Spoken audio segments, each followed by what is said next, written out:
সরকারি নির্দেশনা অমান্য করে বন্ধের মধ্যে টাঙ্গাইল সরকারি মহিলা কলেজে এইচএসসি টেস্ট পরীক্ষায় একাধিক বিষয়ে অকৃতকার্য শিক্ষার্থীদের টাকার বিনিময়ে আবারও পরীক্ষা নেওয়ার অভিযোগ উঠেছে। বুধবার দুপুরে টাঙ্গাইল সরকারি মহিলা কলেজের পরীক্ষা অনুষ্ঠিত হয়। এতে সাধারণ শিক্ষার্থীদের মধ্যে ক্ষোভের সৃষ্টি হয়েছে। জানা যায়, পবিত্র রমজান উপলক্ষে সারা দেশে শিক্ষা প্রতিষ্ঠান বন্ধ করে শিক্ষা মন্ত্রণালয়, কিন্তু সেই নির্দেশনা উপেক্ষা করে টাঙ্গাইল সরকারি মহিলা কলেজে রোজার মধ্যেই এইচএসসি টেস্ট পরীক্ষায় একাধিক বিষয়ে অকৃতকার্য শিক্ষার্থীদের নেওয়া হচ্ছে পরীক্ষা। এসব শিক্ষার্থীদের মধ্যে অনেকেই 4 বিষয় কিংবা 5 বিষয়েও অকৃতকার্য রয়েছে। সরেজমিনে দেখা যায়, কলেজের বেশ কয়েকটি শ্রেণীকক্ষে বুধবার দুপুর পর্যন্ত পরীক্ষা চলছিল। সাংবাদিকদের উপস্থিতি দেখে কিছুটা হতভম্ব হয়ে যান শিক্ষকরা। কলেজ কর্তৃপক্ষ জানায়, টাঙ্গাইল সরকারি মহিলা কলেজে গত 20 জানুয়ারি থেকে চলতি বছরের এইচএসসি টেস্ট পরীক্ষা শুরু হয়। এতে দ্বাদশ শ্রেণীর মোট পরীক্ষার্থী ছিল 1101 জন।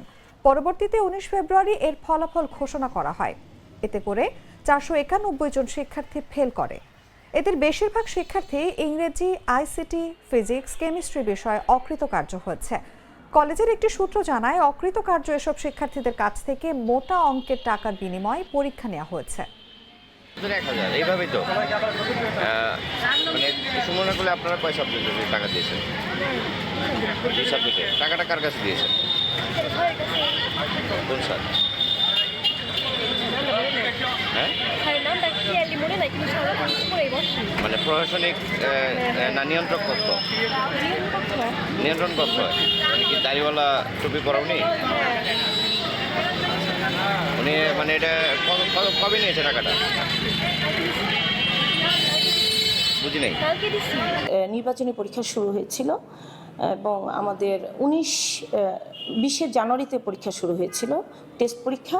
আমরা 19 ফেব্রুয়ারিতে আমরা একটা রেজাল্ট দিয়েছি এবং সেটা আমরা একটা মেধা পুরস্কার সহ আমরা একটা রেজাল্ট দিয়েছি 19 ফেব্রুয়ারি। তো ওখানে আমাদের আসলে শিক্ষার্থীরা প্রচুর পরিমাণে ওদের রেজাল্টের 1 সাবজেক্ট, 2 সাবজেক্ট, 3 সাবজেক্টে এরকম প্রচুর পরিমাণ স্টুডেন্ট আছে যারা শুধু 1 সাবজেক্টে ফেল করেছে অথবা শুধু 2 সাবজেক্টে ফেল করেছে। তো সেই ক্ষেত্রে যখন ওখানে ফেল করার পরে ওরা যারা 1 সাবজেক্ট, 2 সাবজেক্ট বা 3 সাবজেক্টে ফেল করেছে, ওরা ওখানে আমাকে রিকোয়েস্ট করেছে যে আমি যেন আরেকটাবার ওদেরকে সুযোগ দিই পরীক্ষা দেওয়ার জন্য। হ্যাঁ, এই বিষয়ে আমাদের কেউ জানায়নি বা আমি জানিও না। আপনি ফোন করলেন, আপনার কাছ থেকে প্রথম জানলাম আমি এটা। মানে কেউ অভিযোগ করেনি আমাদের কাছে। বিষয়টা আসলে আমাদের নলেজে নাই এবং আমাদেরকে কেউ জানায়নি, কেউ অভিযোগও দেয়নি। ঠিক আছে, তাহলে আমি একটু জানি বিষয়টা। আমার একটা স্মার্ট সিদ্ধান্তে 25% গ্যাসের খরচ কমেছে। ভাবছেন কিভাবে? সাধারণ গ্যাস স্টোভ বদলে আমি এনেছি আরএফএল গ্যাস স্টোভ। এর সাইন্টিফিক নজল ও ব্রাস বার্নার ক্যাপ সমানভাবে তাপ ছড়িয়ে রান্না করে দ্রুত। তাই গ্যাসও বাঁচায় 25%, টাকাও বাঁচে 25%। আরএফএল গ্যাস স্টোভ নিরাপদ ও গ্যাস সাশ্রয়ী।